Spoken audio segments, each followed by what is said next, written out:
first thought about Teun, because I'm so curious about how is he, because he almost feels like he's a superhero with the superpower of sensibility, of asking the right questions to people, and not to be scared of unpleasantness, like he has some kind of training.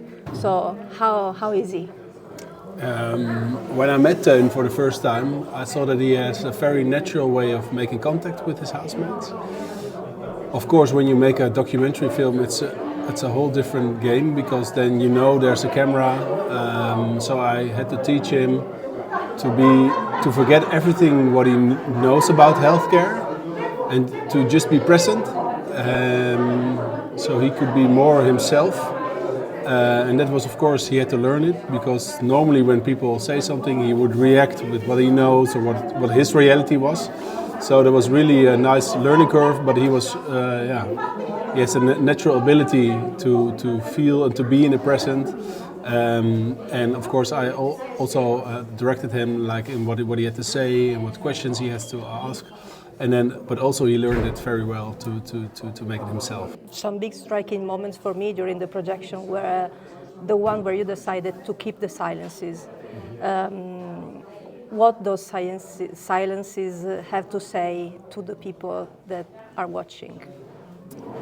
I think it's very important that there's a lot of silence in the dialogue and also after the dialogue to process what has been said. Like if you are in a rush, because what they say really makes a lot of impact when you have the time to process it.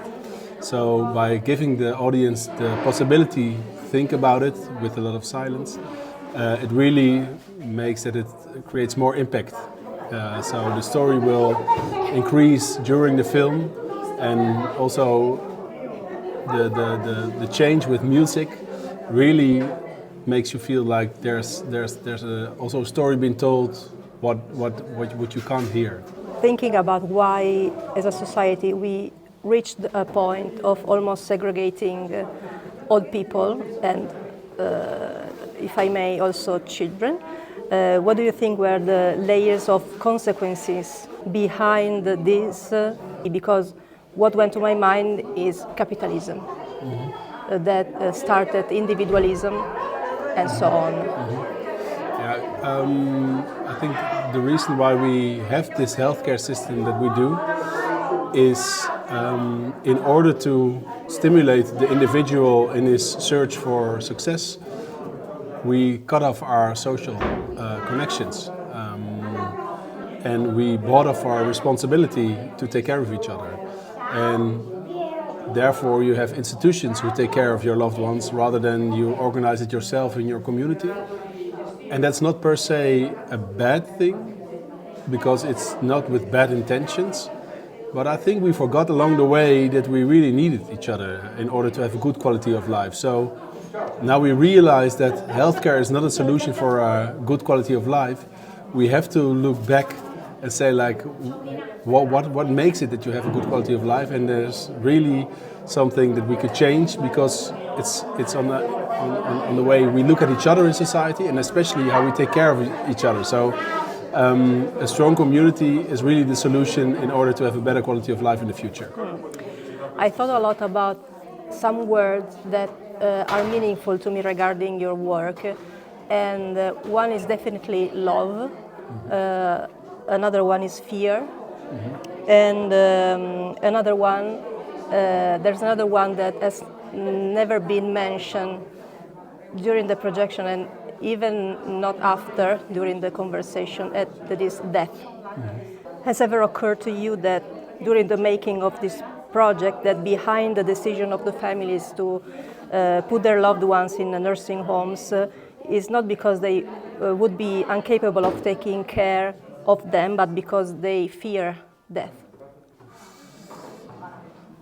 Yes, I think in Western society, at the moment we fear death. We don't speak about it enough, and it's a very important part of our lives. So we see it as as a holy grail to take care of the body for as long as possible. Even though people were telling me a lot during those years that they say, Jonathan, my life is completed, it's okay for me to go. But then our healthcare system is so focused on preserving the body with every means we have. So that's why also often family members think that's the right or the best way to do. Even though the person self saying like, maybe it's okay like this to go. So in order to have a better quality of life in the future, we should talk about a good death also in society. And it's not that we say like everybody has to die instantly, but we also should respect the way life is going, and also respect the wishes of the people when they say my life is finished, maybe I will die in a couple of months, it's okay, and not preserve it with every means we have. Yeah. The effect of individualism in Western society, I want to your thought about this, and the fear of responsibility also, when we are asked to do our part as member of the society. Yeah, it's a very interesting topic, because we often see care as a burden in Western society, and what I experienced in other countries is that it really results in a blessing. Like the people who take care of each other more, not saying that they are the only ones who are taking care of another person, but people who are taking care of each other more in community, they have a better quality of life. They experience a better quality of life because there's a reciprocity in taking care of each other. When somebody asks you for help and you can do something for them, it really helps also your feeling of that you have a meaning in life. And what I experienced the most, that in our Western society, in our Western system, that exactly is not existing when we put people in institutions. They don't have a feeling of belonging anymore. They don't have a feeling of meaning to some community anymore. And that's really what we should do differently, but keeping people inclusive and seeing them as an equal human being to keep that sense of belonging. Last question. All those years of in the making of the documentary, in these years, have you changed, and how?